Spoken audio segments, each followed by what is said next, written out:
Good evening and welcome to Poland Daily. I'm Nicholas Richardson and this is the news. There are now 799 confirmed cases of the coronavirus in Poland and 9 deaths. The 9th victim is a 68-year-old priest, Henryk Bożeński. He died today in hospital in Puławy. Another 25 people have proved positive for the coronavirus. Of the confirmed cases, 10 are from the Lesser Poland Voivodeship, 8 from the Lower Silesia province, 6 from the Lublin province, and 1 from the Kuyavian-Pomeranian Voivodeship. The total number of those infected with the coronavirus is 799. 9 people have died. Priest Henryk Bożeński, who was infected with the coronavirus, died at 5:30 this morning, March 24, 2020. The details of his funeral are in the process of being arranged. Rest in peace. Let us all keep Priest Henryk Bożeński in our prayers. The number of coronavirus infections in Poland continues to rise. In response, the number of limitations on social activity introduced by the state also increases. Prime Minister Mateusz Morawiecki and Minister of Health Łukasz Szumowski announced new restrictions today following a special emergency session of the Council of Ministers. The new regulations will be in force until April the 11th. Following the emergency session, the restrictions unofficially talked about since yesterday were introduced, the so-called national quarantine. Poles are now allowed to walk outside only when they have to get to work, do essential shopping, go to pharmacies, visit a doctor, or take a dog for a walk. All matters, apart from the most essential ones like going to work, taking a dog for a walk, or doing shopping, must be postponed so we can stop the rise in infections. All gatherings of more than 2 people are now forbidden, not including families. All parks and playgrounds will be closed as well. Jeżeli nie zastosujemy się do tych zasad. Activities like taking a dog for a walk or simply going for a run are of course essential, also for mental health, but it doesn't mean we should be gathering on public squares or taking our kids to playgrounds. Dear compatriots, let's take care not only for our own lives, but also keep in mind all the doctors and nurses who work so hard to save us. There are also new limitations regarding public transport. Every second seat in buses and trams now has to be empty. No one should sit next to each other. New restrictions are in place concerning Holy Mass too. The number of faithful allowed during a single Mass is drastically reduced. Only 5 people can now meet for Holy Mass, not including the priest. This is the same for funerals, not including the employees of funeral homes. When asked about the upcoming presidential elections, the Prime Minister responded by saying that the government hopes that the situation will be under control after Easter. We aim to have a stable situation after Easter, so that Poles may go back to work. We hope everything will be back to normal by then. I see no reason for the high school exams or the presidential elections not to take place. For breaking the ban on public gatherings, the police can give a fine up to 5,000 zloty. The restrictions are in force until April 11th. A session of the Sejm will be held this coming Friday to discuss the adoption of the law to deal with the current crisis. Sejm Speaker Elżbieta Witek announced that the rules of debate of the Sejm had been changed in response to the threat of the coronavirus, as agreed by the Council of Elders, a joint committee of senior members of the House, including the Speaker, Deputy Speaker and party representatives. In consequence, the number of deputies participating in the deliberations in the chamber will be limited, with others participating by teleconference. The upcoming plenary session of the lower house will take place this coming Friday. Because of the current situation, only a very limited number of MPs will be present in the main assembly chamber. There will be representatives of all parliamentary caucuses who will be able directly to present their opening statements, ask questions and monitor the participation of their MPs connected remotely via a special secure connection, in particular those under quarantine. We have prepared a guide for each MP explaining what to do in order to connect and participate, and also we have a video instruction walking the MP through all the steps. We are planning to have a live general rehearsal this coming Thursday in order to work out all unforeseen bugs.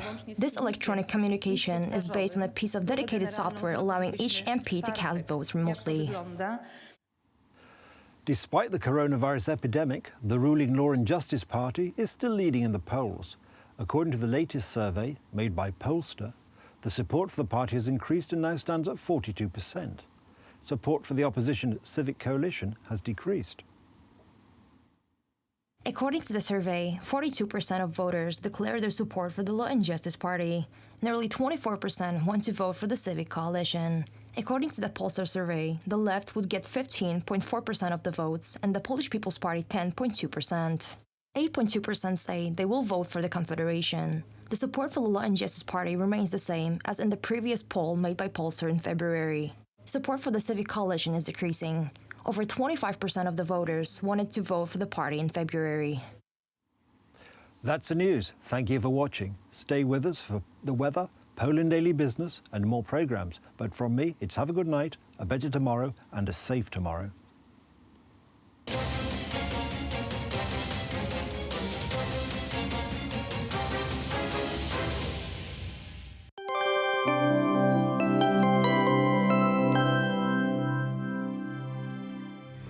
Welcome to Poland Daily Weather. Let's take a look at the forecast for tonight. Clear skies in large parts of the country. Snowfall is expected over Kraków and Rzeszów. The temperature will range from -6 degrees in Szczecin to -1 degree in Warszawa and Gdańsk. Pressure will be high. And now over to tomorrow. Sunny weather across Poland. A maximum 7 degrees on the northwest and a minimum 4 on the southeast. Wind will be gusty. The warm weather will continue in the following 3 days. Wednesday will be still sunny. Temperature will range from 5 to 7 degrees. On Thursday, the sun will be shining on the northwest. In the rest of the country, little overcast sky is expected. On Friday, temperature will rise to 14 degrees on the west and in central Poland. Thank you for watching and see you soon.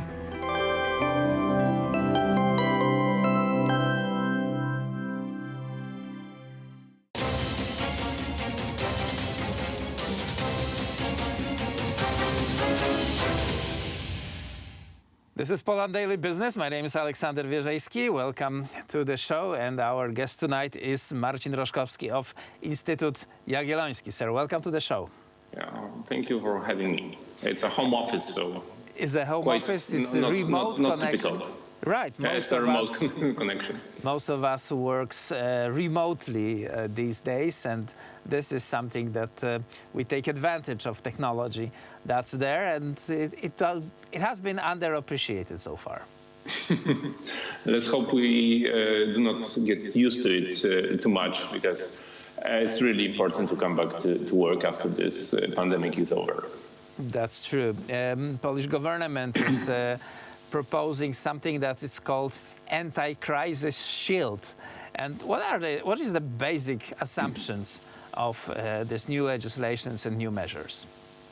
Actually, the main problem, besides the health issues of this crisis, is the financial problem for the companies doing business in Poland. So the less cash they have, the income is in most sectors zero, and the costs are more or less the same as last month or 2 months before. So generally, the problem is with the amount of cash in the Polish sector, and the anti-crisis shield is aimed to have influence on shielding the companies from going bankrupt. Because from day one of the quarantine, most of Polish businesses went to zero production, zero services provided.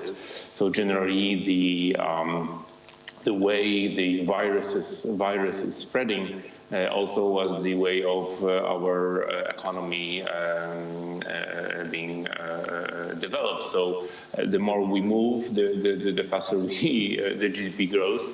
And the problem is that the virus goes the same way. So we are now in a freeze, let's say, and the health issues are being solved. So the most important thing with the anti-crisis shield is that we still have an economy after the crisis, the health crisis is over. So it's maintaining jobs and maintaining the companies and not let them crash due to the, for example, cash shortages, because what is happening in Poland, we don't have big cash shortages, and this considers families and companies as well. And also the shield is dedicated and aimed at supporting the cash flow in companies, but also to protect the employees. For example, there is a subsidy for 40% of the average salary on the average worker in each company. Also, there are subsidies for planned for medium and small companies doing business in Poland, for them not to lay off people and for the crisis not to get worse on the economic level. Because freezing the economy for a couple of weeks will hurt it, but making most or some of the companies go bankrupt will not allow anybody to come back and re-establish their companies from scratch from day one when the quarantine is over. So generally, it's easier to change your job. It's not so easy to establish a working company from scratch from day one when the health crisis is over. That's true. The mechanism you mentioned, 40% of salary, means that we take 100%, say, paid to the individual employee in February this year. We deduct 20% out of it, and out of remaining 80%, 40% pays government, 40% should cover current employer. Is that, this is first of all unprecedented measure for Polish economy, as far as I can remember. On the other side, is it enough to support the company with this crisis? They are basically in limbo, they do nothing. The problem is that the crisis is, we cannot describe the consequences of the crisis today. We'll see it in a couple of quarters, how it influenced the economy. It can be a catastrophic scenario with the recession, the world recession as a trigger, triggered by this epidemic. But the governments, not only Polish government, but governments try to combat this crisis in different ways. Polish government has managed to arrange more or less 200 billion zloty for supporting this uneasy period for the companies. Will it work? Let's see. The problem is that the first of all the issues with the health crisis. So we need to stop the virus from spreading, to make the period of this crisis shorter. The second thing is to have an economy after we fight the health crisis. So Polish government in the health aspect has frozen one of the first governments to freeze the whole country, actually. And in the second aspect, the substantial influence, substantial injection of cash to the Polish economy is not exercised by other countries yet. So we are, in this approach, we are one of the first. Some of the countries are also focusing on that or preparing action in this scope as our government, but generally, you know, it looks like we are one of the first to do that. Look what has happened in the Western democracies, like in Germany or France or Great Britain. They are slowly closing schools, public events, and the public gatherings. So I think the problem with the epidemic has been more, let's say, drastically fought in Poland. And the only example I can find in such action in the world is probably Taiwan that has combated this epidemic quite efficiently, more or less using similar means. Taiwan was first. We are following its steps, and obviously Taiwan is democracy. The mainland China is not, and the harsh measure is equal. The one thing that has been shown here, however, it's very briefly because we are out of time, is that the no health system in developed world can cope with such a situation, with such a tragedy. It's also a mathematical issue. The more hospital beds are engaged, occupied, the less the flexibility of the health system is there. There is no, it doesn't matter how wealthy, there's no health system that can support millions of people in hospitals. So every system will break when the number of infected people is too great. And obviously this also has its economical value. Marcin Roszkowski of Instytut Jagielloński. Sir, thank you very much for this conversation. And that was it for Poland Daily Business Tonight.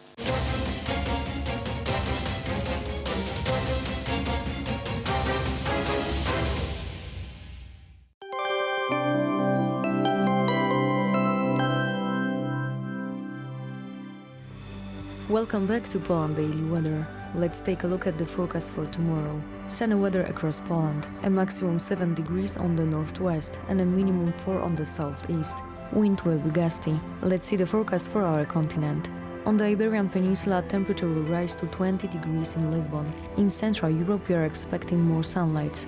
Still warm in the Balkans, there the temperature will range from 8 to 18 degrees in Athens, and there we will see little rainfalls. Thank you for watching and goodbye.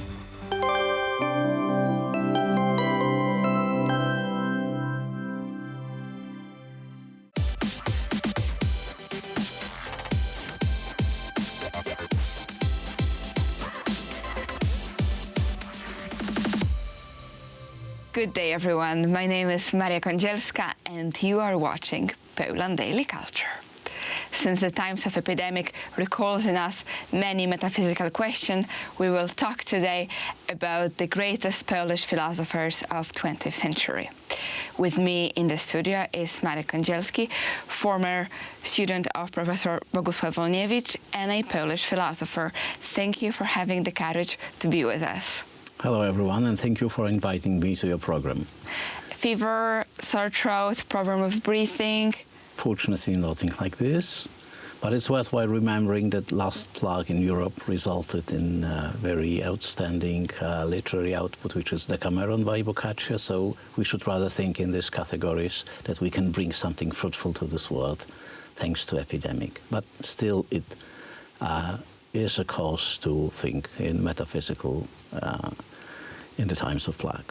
Marek, I know that one of your greater philosophical masters was Professor Bogusław Wolniewicz, and he is known in academic as a translator and commentator of Ludwig Wittgenstein's works, especially the first work, so Tractatus Logicus. But who was Professor Wolniewicz for you personally, and what kind of figure he was in the academic world? Well, I must say that Wolniewicz, in my opinion, was absolutely a man of genius. And it all started off for me from the very first encounter with philosophy when I attended a seminar. So I was then to decide whether I'm going to study philosophy or not. And I decided that if you teach philosophy in this way, in this institute, I'm definitely in. Altogether, I knew him 33 years, and definitely he has formed my Weltanschauung, as we say in German, which is a general outlook on how the world looks like in philosophical terms. And even though we choose him right now as one of the greatest influencers in Polish philosophy of 20th century, we can say he was not an easy teacher, was he? Well, he was not an easy teacher, partly because he was a genius. And being a genius in terms of philosophical anthropology means that you have this portion in you that is evil, that you have to pacify, let's say, you have to control. But to start off, we have to talk about the situation in philosophy, in world philosophy in the 20th century. Because in the 20th century it happened that there were four main philosophical formations formed in result of their attitude towards metaphysics from one side and logic from the other side. So we have this well-known logical school that is naturalistic, that is not focused on metaphysics, and in Poland this is this Lwów-Warsaw school of logic, and this is British analytical philosophy in the world. But we also have what I would call analytical metaphysics, which is represented by Wittgenstein, and in Poland by Elsenberg and then Wolniewicz. We have also two different formations. One that is, I mean, both of them don't treat logic as the organon. So this is something maybe not uncommon, but since the times of ancient Greek philosophy, we treat logic as the organon. We simply don't have any other. And in the 20th century, there emerged mathematical logic that should be applied in philosophical investigations. So the other two schools disregard logic, and again, one of them focuses on metaphysics, like Max Scheler, for instance, and the other is not, like Sigmund Freud. In this division, philosophical division, where is Professor Bogusław Wolniewicz, and what was his interpretation of Ludwig Wittgenstein's work? Wolniewicz is definitely in transcendental rationalism, which is analytical metaphysics. He interpreted Wittgenstein in an ontological way, so he is not of an opinion that this is just a theory of meaning, as they assume in British analytical philosophy, but this is ontology. So it tells something, I mean, it tries to address the very basic, very fundamental question, what is the relation between the word and the thought, the being and the thought, and the language. Pursuant to Wittgenstein, philosophy is composed of logic and metaphysics, where the logic constitutes the foundation for the metaphysics. So the Wolniewicz was of the same opinion. Because there are many different interpretations of Tractat Logicus when it comes to Wittgenstein, but this one overwhelmed the Polish interpretation, as I understand, and is treated as the most genius one in the case. And that was interpretation of Professor Bogusław Wolniewicz. So he's known as an interpreter of and a translator of Wittgenstein, but he himself also created his own philosophy and wrote 4 volumes of books, philosophy and values. And we have them here with us. We can share them to the viewers. There are 4 exquisite books of Polish philosophy. And let's answer what kind of question he is trying to answer in those books. First, Wolniewicz is known as an interpreter of Wittgenstein and a translator. He also translated old papers of Gottlob Frege into Polish. So he was active in the field of logic and ontology. He formed his own ontological system, ontology of situation, where the situations play similar role as the facts in the Tractatus. But this was just the beginning of his mature philosophical activity, because it should be stressed that Wolniewicz has created a system. So it is a great philosophical system, probably one of the last since the time of Hegel, who, by the way, asked the same question of the relation between language and the world. But he simply applied wrong tools to analyze this in form of his dialectics. But still, Wolniewicz believed that there are 2 oppositions that are very hard to be conceived by a human mind. And this is the opposition between something that is endowed with reason against something that is not endowed with reason, and the other opposition because what is finite and what is infinite. So if we assume this, he distinguished 3 fields of philosophy, and he was philosophizing in all three, and one is ontology. That ontology is dealing with the world that is deprived of reason, no matter whether it's infinite or not infinite. Then we have philosophical anthropology, that is concentrating on the beings that are endowed with reason, but which are not infinite. And there is theology in philosophical meaning of this word, that is analyzing reason that is infinite, if any of such reason exists. So we have these three divisions, and the basis of it is ontology, which for many in the 20th century was dead. This is by no means that, I think, and the Tractatus and then Wolniewicz ontology of the situation is the best example. But also there are other philosophical schools that develop their own ontology. For instance, in analytical school, we have something like point eventism, which analyzes the ontology that is a foundation for Einstein's relativity theory. This is very interesting. Of course, each time of these ontologies brings some problems in interpretation, but still, whether you focus or not on different aspects of reality in these terms, we again come to a very fundamental question. If we think of a world as everything that is around us, is it just a natural world, or there are some parts of the world that are beyond the natural world? And this defines if you have this metaphysical attitude or you're a naturalist. Naturalists tend to say that natural world is everything, which is for a metaphysical mind a kind of reduction, because there is a part of the world that is beyond natural world.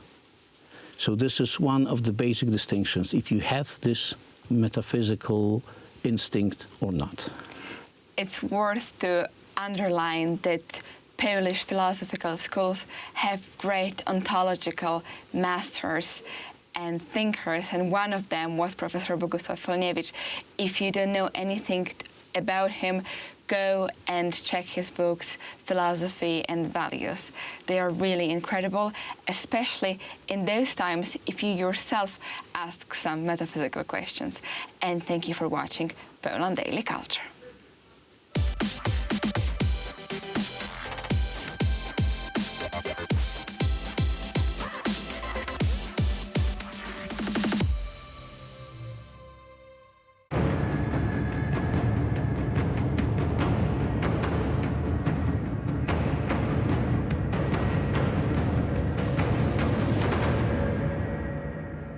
Welcome to Poland Daily History with me, Nicholas Richardson. And I'm looking this morning at some more fascinating facts from Polish history with my studio guest, Professor Krzysztof Jabłonka. Professor, we've been considering Polish-Ukrainian relations through the early years in the 19th century, and we've now reached the Second World War. Of course, the 17th of September 1939, the Red Army invaded Poland. How did the Ukrainians react to this invasion? Soviet propaganda tried to pose this as liberation of these areas. Ukrainian people came out to greet them with bread and salt, which was naturally filmed by operators. Nothing could be further from the truth. The Ukrainians were more terrified of the Soviet army's entry than even the Poles were. Some Poles thought the Soviets arrived to help against the Germans, while the Ukrainians had no doubts. They knew very well of the terrible famine in the Ukraine in 1933-34, when the Ukrainians from Poland were unable to help their brothers across the Zbruch River. In 1939, it was difficult to find Ukrainians who were happy with the Russians' arrival. Those who were mainly Ukrainian Jews, mostly the so-called rural scum. Those were people with no profession and no land, and they thought that their time had come. However, it must be remembered that Poles did not neglect the situation either.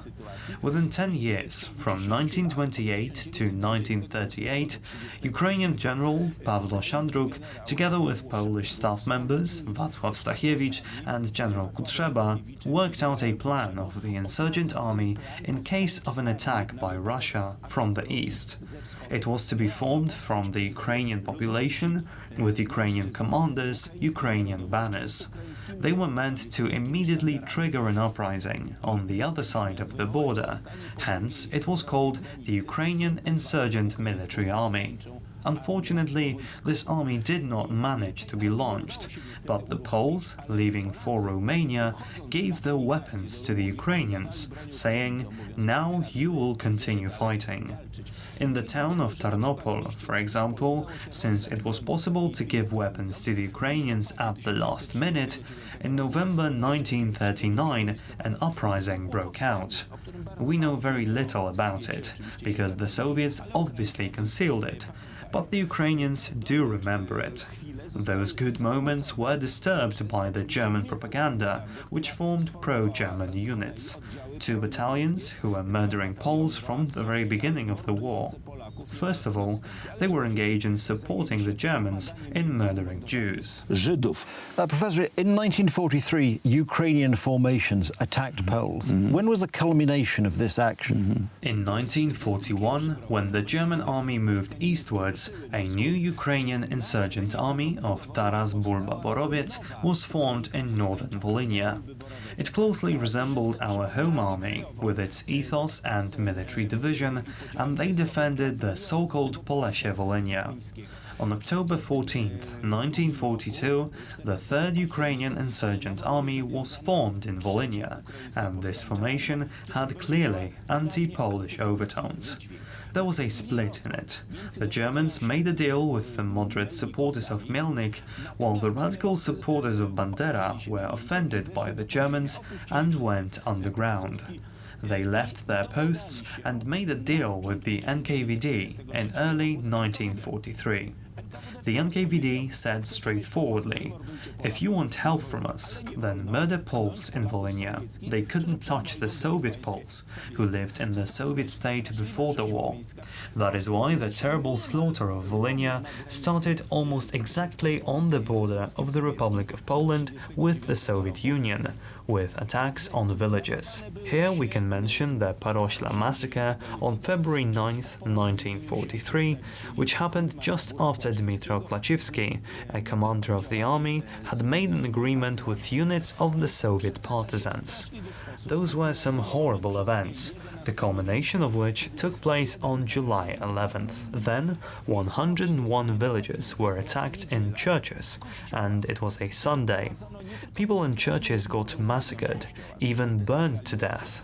Only those who did not give up, who defended themselves to the end in the towers and cellars, survived. The Ukrainians were not to be trusted when they said they would let out those who came out of hiding. Nevertheless, 15,000 Ukrainians who opposed these murders died rescuing Poles.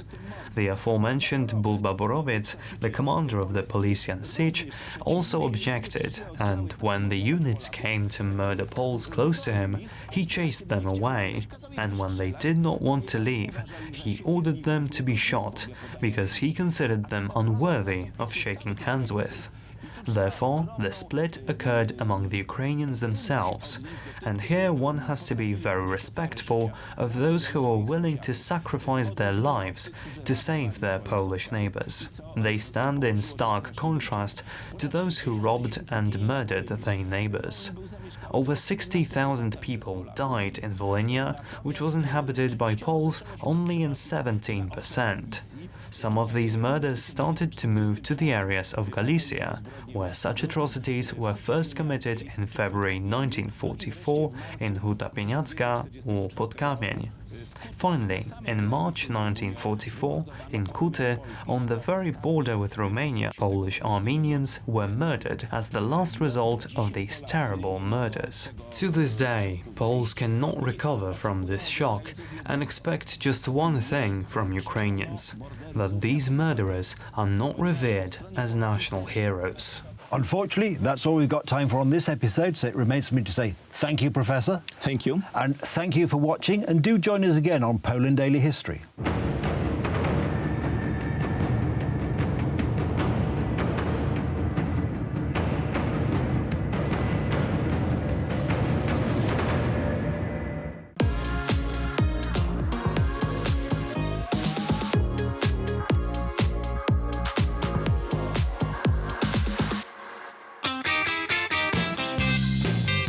Hello, everybody, and welcome to another edition of Poland Daily Travel. We're glad you could make it, and remember, watch us because we're watching you. In this series of episodes, we'll be going to the PRL Museum. Waiting for a ride, feeling like a loner. No. That's right, the museum of what Poland was like under the communist regime. It's a fascinating look at the past and back into a time that we don't have to live in anymore, thankfully. But nonetheless, a full range of communist kitsch is on display. There's a little cafe serving treats of the time, as well as coffee made in an ancient machine. Still tasty in its own way. There are plenty of artifacts of the time on display. There's even the reconstruction of a small flat of the time with all the kinds of machines, utensils, and clothing that you would have seen, not to mention furnishings and furniture. It's all a truly guilty pleasure. After the People's Republic of Poland Museum, we'll go to the shooting range at FSO, and my guest, Maria Kadzielska, will learn to shoot. She'll be shooting for the first time. This is the safest and most popular shooting range in Poland, where all the major competitions are held. And it's located in the old FSO factory. So stay tuned for thrills and spills on the next series of episodes of Poland Daily Travel. I'm Will Richardson. Thanks for watching. Hello, everybody. I'm Will, and welcome to another edition of Poland Daily Travel. We're glad to see you. You're looking well today. But this guy, we don't like this guy. This guy is wearing the uniform of the Communist Police during the PRL, that's the Polish People's Republic. And we're in the museum of the PRL. And if you saw a few of these guys walking around, you were best to go the other way. These are not your friends. At any rate, let's take a walk through some of the exhibits. Those of you who've seen the previous episodes know that we've been here visiting with Jacek, who's the curator here, and we've also shown you a look at the milk bar, so how people ate from the time, and then how people lived. We showed you one of the apartments. So now, let me take you on and we'll look at a few of the exhibits. Let's just weave our way through. Right, so one of the biggest things of the time, of the communist times, was how to entertain yourself. Because let's face it, friends, life can be boring, but there's nothing more boring than communism. I mean, it really was a boring time. But still, people managed to find ways to amuse themselves. And here are some of the implements. Radios, phonographs, tape machines, cassette machines, everything you need. And here's a nice lady even wearing headphones. This must be from, I would say, the 70s. I don't see a date on, yes, 77, from the 70s. And then, if you were so lucky, that's the kind of entertainment you could have at home. But if you were so lucky, you could see even a live group on stage. In this particular case, you may recognize, if you see the picture again, apart from these people freaking out, you'll see that this is actually film of the Rolling Stones. They were here in 1967. They played in the Palace of Culture. It is still, there's Mick Jagger. It's still one of the most remembered events that happened in communist Poland. Right up there with martial law. And there's Mr. Jagger again, doing his thing. So live entertainment is a big thing, both theater and also, we're talking about theater, we're also talking about concerts, because Polish rock and roll has many, many legends, and not only that, popular singing as well. Here we see some things about the Palace of Culture. The Palace of Culture, of course, the big building in the center of Warsaw, was a gift from Stalin, opened in about 1955, and was the center of entertainment, culture, and science in Warsaw. It even had a huge swimming pool, and I'm told there's the mystery of hundreds of cats who live in the basement, some of them having gone blind from being out of the sunlight for so long. At any rate, the Palace of Culture also where the Rolling Stones played, fittingly enough. And then we come along over here, look at this. These are all posters or pieces of packaging from the time. Dom Towarowy Centrum, this is I suppose this is a small bag where you would buy something. That's the central department stores. These buildings still exist. If you go there, they have different names. It's not the Dom Towarowy, which means general department store or general shopping center. It's other things now, many other things, including a lot of the famous names, brand names that you know. This is Pevex. Pevex was the place, the state-owned shops where you could buy alcohol and all the more expensive things that you wouldn't find in a regular store, and you had to pay in cash. Of course, there's no credit at that time. Here we see some hair dryers. I mean, look at these things. They're almost, they look like they're from Egyptian times, like you would find them, sort of thing you'd find in a pyramid, buried along with a pharaoh from long, long ago. Yes, vacuum cleaners, of course, there as well. So these are just a few of the apparatus that you would have at home.